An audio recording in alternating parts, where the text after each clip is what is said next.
Здравствуйте, kammerater. Dette er nyhederne den 15. oktober 1962. Som følge af samarbejdet mellem det kommunistiske parti Cuba og Unionen af de socialistiske sovjetiske republikker har Amerikas Forenede Stater indledt en blokade for at afskære tilstrømningen af forsyninger og materiel til vores kubanske kammerater. Som svar på denne uprovokerede militære aggression har moderlandet følt sig nødsaget til at udvise overlegenhed og besvare de Forenede Staters aggressioner ved at åbne ild mod et fjendtligt spionfly.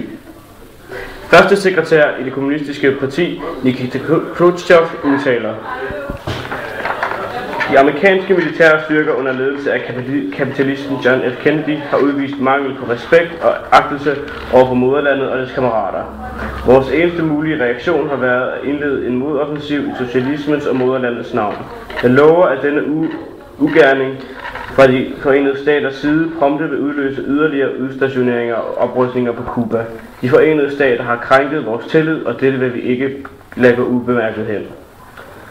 Vi stiller nu om til vores korrespondent på Cuba, Igor Sergejevich.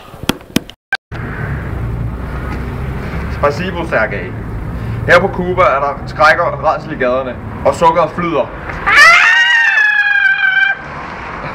Det er klart, at amerikanernes ondsindede blokade har ramt kubanerne hårdt. Rusland skal nok svare igen. Tilbage til studiet. Tak til dig, Igor. Det var alt for i aften. Tak, svidanje.